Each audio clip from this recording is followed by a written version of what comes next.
नमस्कार फ्रेंड्स, आज आपण घेऊन आलो आहोत फायनान्शियल अवेअरनेस. करंट अफेअर्समध्ये सर्वात important basic most important topic म्हणजेच फायनान्शियल अवेअरनेस.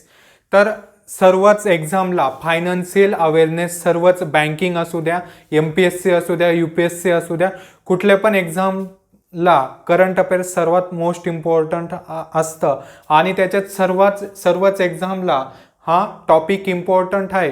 तर आज आपण फायनान्शियल अवेअरनेसमध्ये एक्झामला शॉर्ट फॉर्म विचारतात आणि शॉर्ट फॉर्मच्या आपल्याला फुल फॉर्म कुठल्या पण एका शब्दाचा आपल्याला फुल फॉर्म विचारतात. फॉर एक्झाम्पल आता फर्स्ट आहे AMT. AMT काय आहे? Alternate minimum tax. AMT काय आहे? Alternate minimum tax. तर आता याच्यात काहीही विचारू शकतात. व्हॉट इज द म्हणजे एमचा मिनिंग काय, एमचा इथे फुल फॉर्म काय आहे? मिनिमम. किंवा what A stands for? Alternate. किंवा टीचं तर आपल्याला माहितीच आहे. तर ह्याच्यात AMT काय? Alternate minimum tax. AMT alternate minimum tax. Alternate minimum tax. AMT alternate minimum tax. M stands for minimum, A stands for alternate, T stands for tax. AMT alternate minimum tax. Second MAT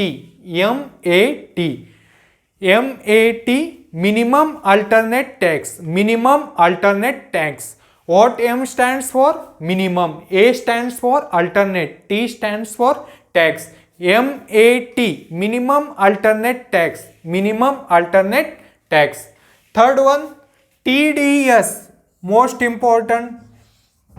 TDS, tax deducted at source. Tax deducted at source. TDS, tax deducted at source. Next one, TCS. TCS, same, tax collected at source. D deducted, C stands for collected. TDS, tax deducted at source. TCS, tax collected at source. Next one, DDT. DDT, most important exam साठी. DDT, dividend distribution tax. Dividend distribution tax. First D stands for dividend, second one distribution. Dividend distribution tax. DDT, dividend distribution tax. Next one, IPO, most important share market term. IPO, initial public offering. Initial public offering. IPO, initial public offering. IPO, initial public offering. I stands for initial, P stands for public, O stands for offering. IPO, initial public offering. Next one, DICGC. DICGC हा पण फुल form याचा खूप वेळेस विचारला एक्झामला. तर बघा, DICGC चा फुल form काय आहे? Deposit insurance and credit guarantee corporation.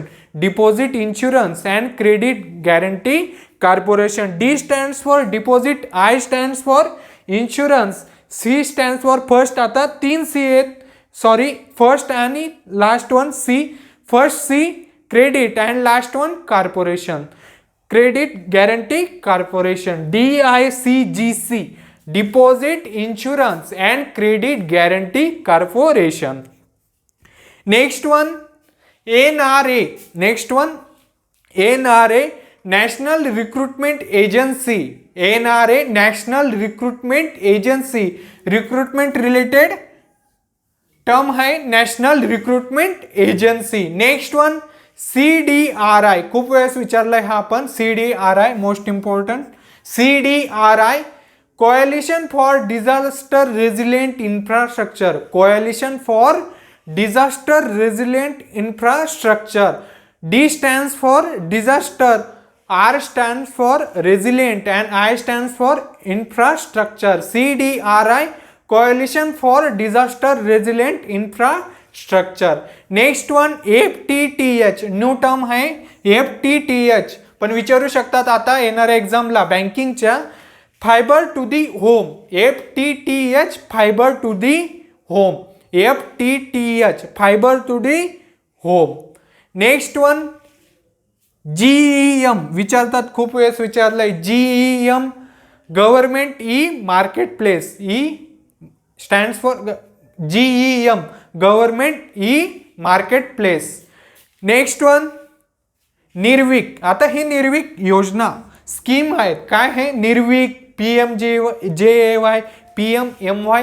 आता आपल्याला एक्झामला गव्हर्नमेंट स्कीम्स विचारतात. काय विचारतात? Government schemes. तर कुठल्या पण स्कीमचं आपल्याला फुल फॉर्म विचारू शकतात किंवा त्या स्कीमबद्दल आपल्याला एक बेसिक क्वेश्चन विचारू शकतात. तर आपण आधी फुल फॉर्म बघणार आहोत. स्कीम बघा, निर्विक. निर्विक काय आहे? निर्यात ऋण विकास योजना. निर्विक, NI निर्यात, R ऋण, VI विकास आणि Y योजना. निर्विक निर्यात ऋण विकास योजना. निर्यात ऋण विकास योजना. Next PMJAY. PMJAY खूप इम्पॉर्टंट स्कीम आहे. PMJAY काय? PM जन आरोग्य योजना, प्रधानमंत्री जन आरोग्य योजना. PMJAY प्रधानमंत्री जन आरोग्य योजना. PMJAY प्रधानमंत्री जन आरोग्य योजना. तर याच्यात J स्टँड्स फॉर, Jचं काय फुल फॉर्म आहे ते पण विचारू शकतात. J मीन्स जन, A स्टँड्स फॉर आरोग्य, प्रधानमंत्री Jan Arogya Yojana. Next PMMY. PMMY प्रधानमंत्री मुद्रा योजना. प्रधानमंत्री मुद्रा योजना. PMMY. आता दोन M आहे तिथे. पहिला M जो आहे तो प्रधानमंत्रीचा M आहे आणि नेक्स्ट M मुद्रा. M स्टँड्स फॉर मुद्रा. तर ते असं क्वेश्चन विचारू शकतात तुम्हाला. या स्कीम मध्ये M चा फुल फॉर्म काय आहे तर ते विचारू शकतात. तर M स्टँड्स फॉर मुद्रा. तर अशा स्कीम्स पण आपल्याला त्याचा फुल फॉर्म विचारतात. तर आपण आज बेसिक 14 ते 15 आपण बघितले. डेली आपण याचे बघणार आहोत. Financial awareness. तर आजच्यासाठी आपण एवढे टर्म्स बघितले. तर ते तुम्ही परत रिवाइज करा. थँक्यू.